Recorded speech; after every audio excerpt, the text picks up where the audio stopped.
की जानकारियां मिल रही है उसके मुताबिक एविएशन, पर्यटन और होटल इंडस्ट्री को लेकर वो बड़े ऐलान कर सकती हैं। किसानों को लेकर भी बड़े ऐलान की उम्मीद है। कल ही प्रवासी मजदूरों के लिए 3,500 करोड़ की मदद का ऐलान उन्होंने किया था, जिसमें अगले 2 महीने तक हर मजदूर को 5 किलो गेहूं या चावल मिलने की बात कही थी और एक देश एक राशन कार्ड की बात का भी ऐलान उन्होंने कल किया था। और इसी के तहत आज उनकी प्रेस कॉन्फ्रेंस, उसकी अगली कड़ी, जिसमें निर्मला सीतारमण देश की वित्त मंत्री पहुंच चुकी हैं और अब वो क्या कहती हैं सबकी निगाहें इस बात पर है। आर्थिक पैकेज के तीसरे हिस्से का ब्यौरा देंगी। मुमकिन है कि आज जो बाकी हिस्सा है वो पूरी तरह से सामने आएगा और ये तस्वीर साफ होगी कि 20 लाख करोड़ का जो एलोकेशन है किस किस तरह से किन किन सेक्टर्स में बांटा गया है वो पूरी तरह से साफ हो जाएगा। तो वित्त मंत्री निर्मला सीतारमण आज क्या बात कहने वाली हैं किसानों को लेकर, एविएशन, पर्यटन और होटल इंडस्ट्री को लेकर, ये देखना होगा।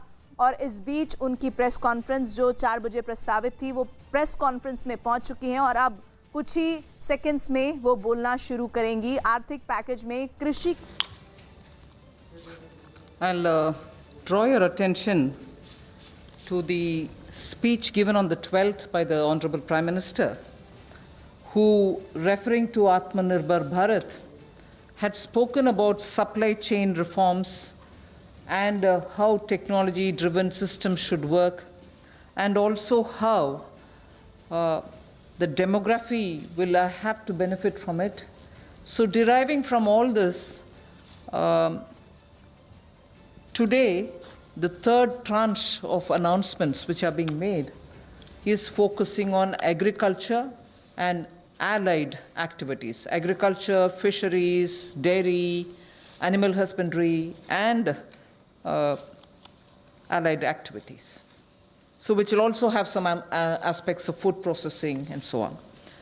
See, the largest proportion of Indian population is dependent on agriculture even now. And of all those who are dependent on agriculture,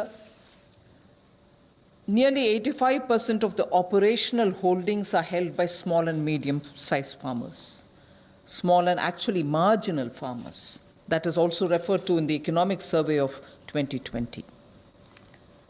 However, it always goes to the credit of the Indian farmers who, against all adversities, be it of the monsoon or sometimes unwanted drought or some crop pestilence, in spite of all that, Indian farmer has always stood up to the challenge, endured a lot, and made India reach certain global benchmarks. Very quickly, I'll tell you, you are aware that India is the largest milk producer, largest jute producer, largest pulses producer, dals, variety of dals. It's also the second largest in global numbers, second largest in the production of sugarcane, in the production of cotton, groundnut, fruits, vegetables, and also in fisheries. India is also third globally placed in the production of cereals.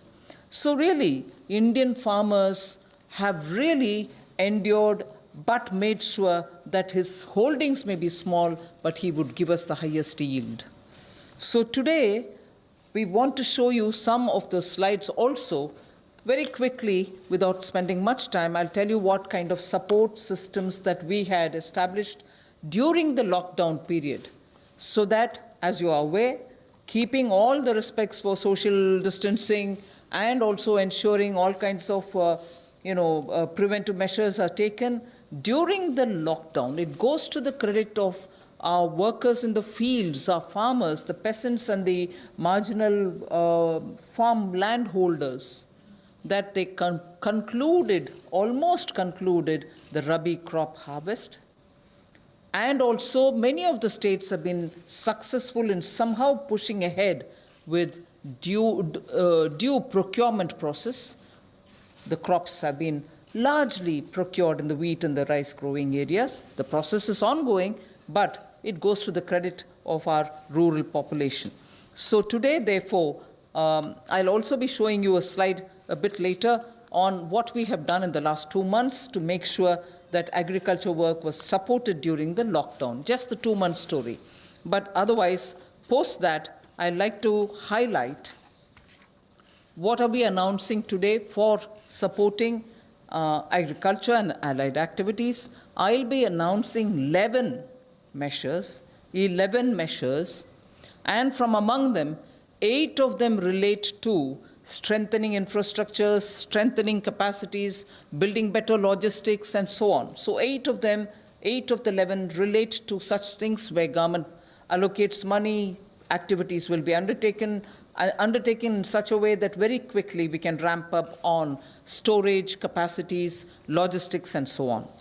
The rest 3 today of the 11 will pertain to governance and administrative reforms. So that's the picture I'd like to put before you. But before we go to the slides, in Hindi. नमस्कार।